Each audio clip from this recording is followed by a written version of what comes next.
On behalf of the 100 Club of Arizona, thank you, Tower Challenge Foundation. Thank you to each and every one of you that sponsored this event and those that are participating. 2071 steps is a little grueling, but we know that you're out there doing it for the right reasons, to memorialize those that paid the ultimate sacrifice on that fateful day. 2071 steps, the 20th year anniversary. 10 years for this spectacular event here in Arizona. We are honored to partner. We are honored to continue to support those that work in public safety every single day. Thank you. Hello, my name is Jim Ravella, and I'm the Vice President of Programs at the Sinise Foundation. I'm so sorry that I'm unable to be there today, but I just want to say a thank you to the 9/11 Tower Challenge Foundation for all that you are doing to honor the memories of our heroes from 9/11, but also for what you continue to do today to honor our veterans and first responders. And a huge thank you to all you participants that are there today. Thank you so much for taking time out of your day. With each of the 2071 steps that you will take, you will honor the memories of these heroes and honor their families. And thank you for that. The Sinise Foundation, we're grateful to be a recipient of today's event, and we want to thank you for supporting our mission of honoring veterans, first responders, their families, and those in need. Again, sorry I could not be there today. Just pray that you have a blessed day and know that we were with you in spirit. Thank you so much. Bobby Henline here, and I just wanted to take a moment to say thank you to all you about to do the 9/11 Tower Challenge today. Thank you so much, from the first responders that died that day to the veterans that have died ever since, taking the battle overseas. I want to thank you guys for not forgetting and participating in this today. It is appreciated so much. Thank you and good luck. Hi, my name is Michelle Black. I am the widow of Staff Sergeant Bryan Black, a Green Beret who was killed in Niger, Africa by ISIS militants. In the last 20 years, the global war on terror has taken so many lives. It has left my children and many more children without fathers and without mothers. It has left many, like my in-laws, without their children. And so today that you are taking your time out to remember them and to honor them, to remember our sacrifice and theirs, means so much. Thank you.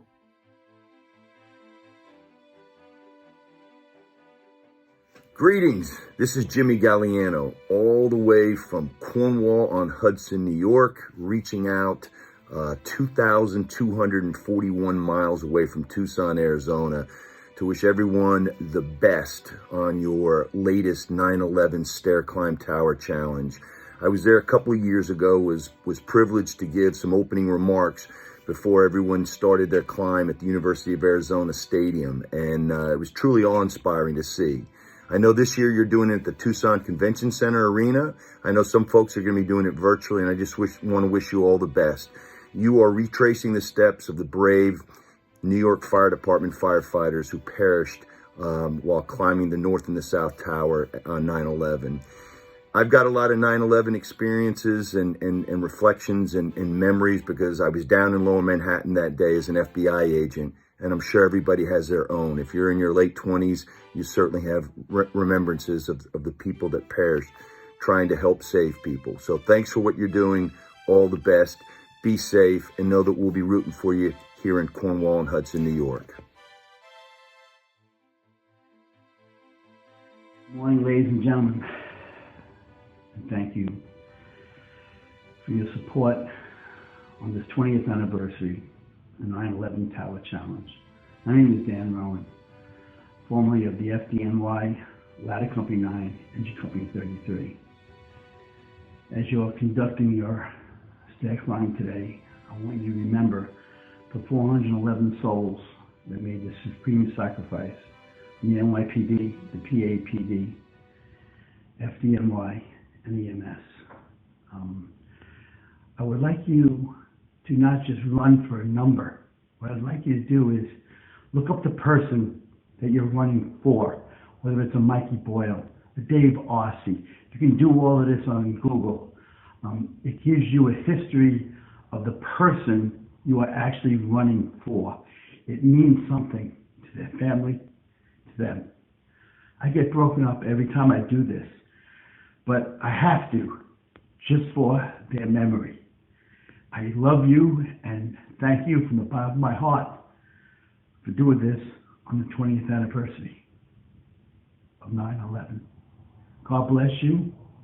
Have a very, very stay alive. Thank you.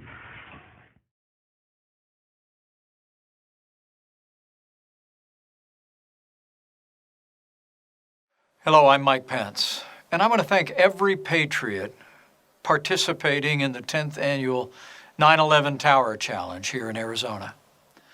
Today, all across this country, Americans will pause to reflect and remember the events that took place on this day 20 years ago. Most of all, at events like this one, we will renew our pledge to never forget the heroes who gave their lives on that fateful day and in all the years since to save American lives and defend American freedom. Like millions of Americans, I will never forget where I was on that clear blue morning. I was in Washington, D.C., near Capitol Hill. I saw the columns of dark smoke rising out of the Pentagon from where I stood on the east front of the House of Representatives. I thought of those that were lost at the Pentagon. My heart grieved for them and their families and those lost in New York City. I thought of the heroes of Flight 93 that went down in Pennsylvania. It was a day that marked my life just like it marked the lives of all of you and every American forever. It's probably why you're here today. So as you climb those 2,071 steps in this arena, you'll get tired, your muscles will burn, but keep going. Because with every step, you will honor the service. You will keep alive the memory. And you will ensure that America will never, ever forget the heroes of 9/11. And you have my thanks. As long as this nation endures, Americans will ever be inspired by the courageous deeds of first responders that day, police officers, firefighters, and everyday Americans who sprang into action, and the generation of American servicemen and women who stepped forward to defend our nation, an enormous sacrifice of the past 20 years.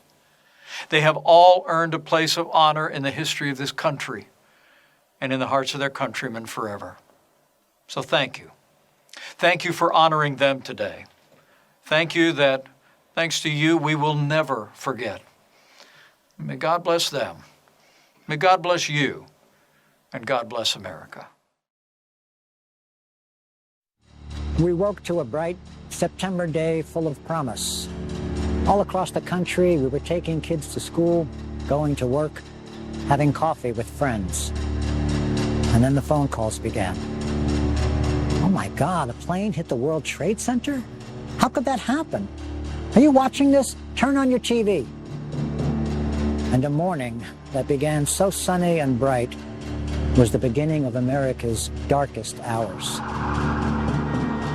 We watched in disbelief at the flames from the North Tower shooting into the sky, the air filling with smoke, and then Flight 175 flies full force into the second tower. The city's bravest and finest running towards danger to help save those fleeing from it. Images that can never be erased from memory, pictures that will never be lost to time. There's confusion and chaos, and every passing minute brings a new tragedy. A third jet veers into D.C. airspace at ground level, exploding in the nerve center of our national defense, killing over 200 people. Heroes in uniform and civilian workers rushed to the rescue, leading thousands to safety and evacuating children into Pentagon Daycare Center.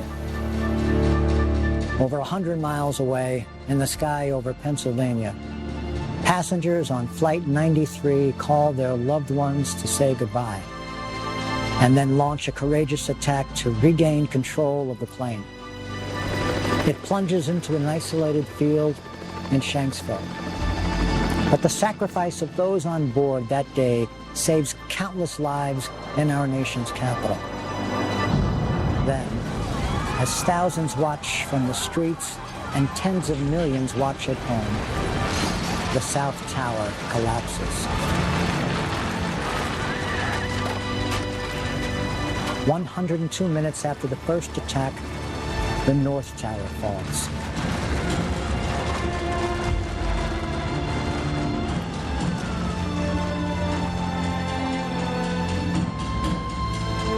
In less than 2 hours, almost 3,000 human souls were lost. They were moms and dads, sons and daughters, senior citizens with fond memories of days past, and young people with dreams of tomorrow. And it didn't matter their color or religion, who they were, or where they were from, for on that day, they all were our brothers and sisters. At Manhattan's Engine Company 55, where I worked for a few years, the guys I served with each knew 20 to 30 firefighters who made the ultimate sacrifice. 5,000 children lost a parent that day. 5,000. 880 of them were firefighters' kids. In the hours that followed, we did more than mourn. Our grief and anger were the catalyst to bring Americans together, doing whatever we could to help, donating blood, giving comfort to friends and to strangers alike, searching for survivors. But there were so few to find. As day turned into night that September 11th, 20 years ago, a skyline and a nation were forever changed. But the fires that burned helped forge a spirit of unity. From the dust and debris, heroes arose. And the memorials that stand today on those hallowed grounds remind us of the promises we made to those we lost and to their families that we will never forget.